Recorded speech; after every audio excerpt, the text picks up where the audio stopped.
Hello and welcome to Lesson 2 of the Business of Craft Beverage Concept Development. What do we mean when we say the concept? The concept describes what you want your company to be. No one opens a generic brewery or cidery. Every company has a particular personality and approach. Choosing a concept will allow you to fill in those blanks in the business plan, and it will be the core of your company's identity. The concept describes who the company is. What is its personality? Does it make traditional English cider from heirloom fruit, or maybe cutting-edge IPAs, or spirits infused with locally foraged ingredients? The concept describes what the beverage is, but more importantly, why this beverage suits the concept. Finally, it details how the beverage will get into the customer's hands, either in a pub or a tap room, on draft around town, or in a six-pack container at the grocery store. A concept describes the personality of a company, and the elements of that personality are no less important to a brewery or distillery than they are to a person. They include things like the company's name, its story, what it looks like physically and in terms of branding, and how it acts. One way to understand the concept is to think of a successful brewery, cidery, or distillery you know. How would you describe its concept? And how did it go about answering the questions I've just described? So let's go through some of these questions one by one. To begin with, there's the obvious question of what kind of beverage you want to make and sell. But don't just stop at cider or mead. Drill down. What kind of cider or mead will you make? Let's start with beer. Breweries build identities around the styles of beer they make. Some are noted for following the traditional styles of Germany, Belgium, or Britain, while others focus on certain styles like hoppy ales, farmhouse beers, or barrel-aged or wild ales. Cider runs somewhat parallel to beer. Some producers make ciders that resemble those made in England, Spain, or France, while others use culinary apples and flavor them with other ingredients. One way cider differs from beer, however, is that it's an agricultural product. So you have to ask questions like, will you buy juice or keep an orchard? If you're planning a distillery, will you make quick spirits like vodka and gin, or do you plan to eventually sell aged spirits like whiskey? Mead makers need to consider whether they'll make sweeter, more approachable products, or drier, more sophisticated ones. You'll have to answer questions like, where will you source your honey? Another way to think about your concept is who your customers will be. This will help you think about things like the type of facility, the name and branding, and how you'll appeal to those customers. Consider different factors like age and wealth. Will it appeal mainly to younger drinkers with less disposable income, or older drinkers who can afford to spend more on a bottle of beer? It's important to consider whether your products will be aimed at mainstream or specialty drinkers. There are far more mainstream drinkers, but that's also where the most competition is. On the other hand, specialty products will be sought out by fans, but there are fewer of them. Finally, consider how well your concept will appeal to people in different demographic categories. How will you make your product appeal to women, families, or even members of different cultural groups? It's often the case that new beverage companies are pitched at people very much like the founders. And when they do that, they miss out on an opportunity to appeal to a broader group. All right, now that we've figured out what we're going to make, we have to turn to the question of where we'll sell it. Each of these models can be a platform for your product, but they function very differently. In a brew pub, you'll sell most or all of your product on-site, and a big part of your model will involve a restaurant. With a tap room or cider house, you'll have a focal point for your product, but much of your production will be sold in area restaurants, bars, or in bottles. Finally, you might decide to skip the retail side entirely and just make packaged products to be sold off-premise, either in draft or in cans and bottles. In thinking about which model to choose, think more globally about your product. How will it fit into the market?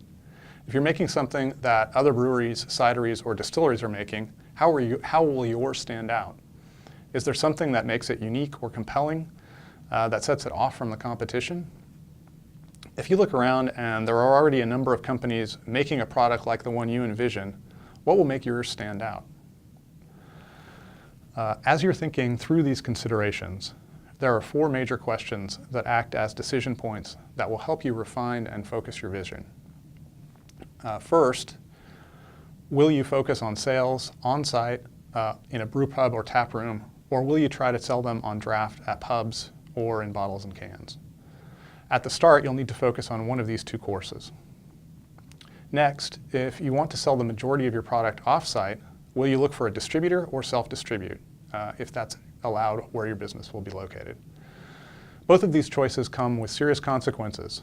If you plan to have an on-site location, will you have a restaurant? Again, this choice comes with ramifications, whatever you choose. And finally, you'll need to think about the size and location of your production space, depending on which model you've chosen. If we consider these more closely, the trade-offs will become clearer. Let's start with the brewpub model.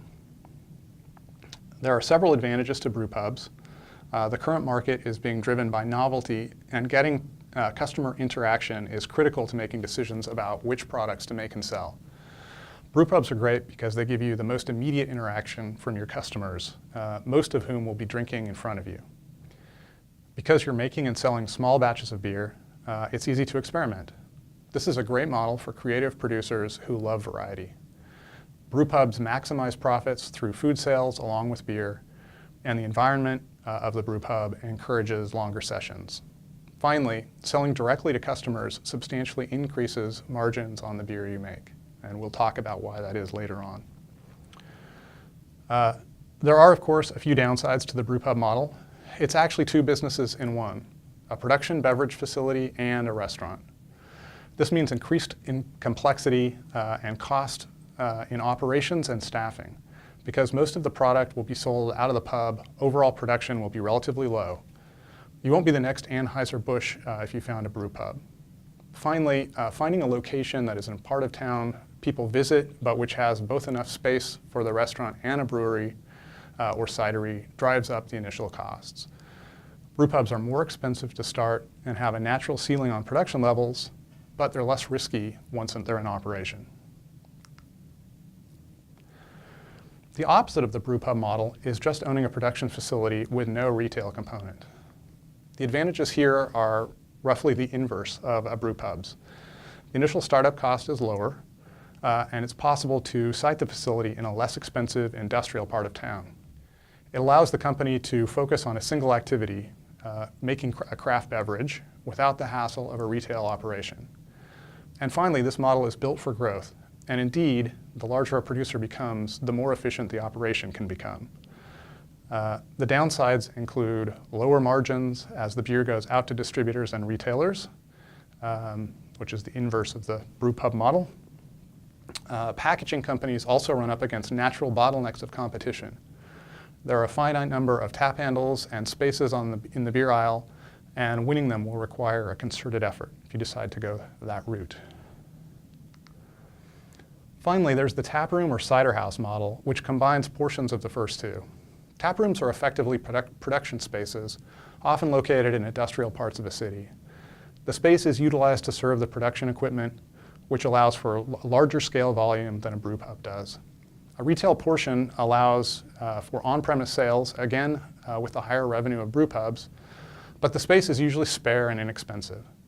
As customers become more focused on local products, the taproom creates a focal point for the brand and a destination for visitors.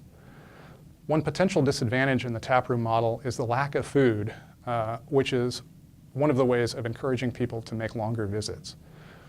However, it is now common to partner with a local food truck or allow customers to bring in food from nearby restaurants. This gives taprooms the capacity for dining in without the hassle of setting up and operating a restaurant. As you can see, each model has certain advantages and disadvantages, and you want these to align with your goals as you develop your concept. All right, let's take this into the realm of the concrete and look at the cost of making a unit of beer or cider and what the potential revenue is depending on where it's sold. For the purposes of this example, we'll look at beer. The standard unit of measure in the brewing industry is a barrel, which is this weird old English measurement that equals 31 US gallons. and that also is 2 standard full-size kegs. What's it cost to make a keg of beer? Let's have a look. Imagine we're making a simple beer. We'll start with 50 pounds of base malt at 50 cents a pound, or $25. To give the grist a little interest, we'll use 20 pounds of more expensive specialty malt for another $15. 2 pounds of hops at $12. Costs include more than just ingredients, though. There are taxes, the cost of rent and utilities, licensing, labor, and miscellaneous costs. Together, all these add up to $120 a barrel, or $60 a keg. I mentioned earlier that the profit margins vary depending on whether a product is sold on or off-site. The reason for this is because wholesalers and retailers take a cut out of the price of every pint sold. If the producer sells the beer herself, that means she keeps those portions. So let's have a look at the numbers. These are not actual numbers, but will give you a sense of the difference between the two. Prices vary depending on where you are in the country. Let's say kegs wholesale for $125. That sounds great, but hold on. There are a few costs we have to consider along the way. The wholesaler takes a piece of that, and then there's that $60 it costs you to make the keg. So when you subtract those, our net profit for a keg is just $35. Now, let's look at calculations if we sell that same keg out of our brew pub or tap room. A keg of beer contains around 120 pints after spillage, and let's say we're selling the beer for $5 a pint. That means the revenue is $600. Even if we subtract our costs for running the pub and the $60 it costs to make the keg, our net is still $440. That's a large difference, and it tells something about the different models. Production brewing is a volume business. With a net profit of $35, a brewery has to sell a lot of kegs to thrive. It's not possible to sell a lot of beer from a retail location, but the margins are much higher.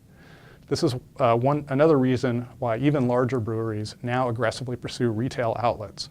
It's not uncommon for a brewery where just 10% of the beer is sold on site to see 30% of its income derived from pub sales. We'll conclude today with a couple of examples. To the extent possible, you want your concept to sparkle with personality. Craft beverages aren't just widgets. Customers develop a relationship with them. That's why in craft beer, selling to a larger brewery always produces such an intense customer response. So let's take the case of Reverend Nat's, a cider maker in Portland. When he created the concept for the company, Nat West thought about the task of introducing people to a new kind of beverage they weren't familiar with. He hit on the idea of an evangelist who would spread the word and came up with this old-timey character he called Reverend Nat. That persona evokes the colonial history of American cider and also the religious fervor that accompanied that period in American history. Fusing those two things somewhat irreverently to his brand, West came up with this vision statement. Reverend Nat is a single-minded cider evangelist who searches the world for superior ingredients to handcraft the most unusual ciders that no one else will make. It's an evocative brand, and it's been successful. West is currently addressing growth by building out a much larger production facility. Finally, to put all this together, you want to come up with a concept that's vivid and full of personality, and one that answers the basic questions that we've talked about today. I'll leave you with a concept someone came up with about neighbor, an imaginary concept that illustrates what these look like. Neighbor is an artisan distilled spirits and craft beer tasting room with a rustic food cafe located in the XYZ neighborhood. Neighbor will serve glasses of our house-made aperitifs, craft cocktails, beers, and ciders. A house-cured salmon platter and sandwich, daily soups and salads, and home-baked desserts. Neighbor brings the neighborhood together in a no-frills, simple and affordable classic cafe with a beautiful mix of modern and traditional cafe styles.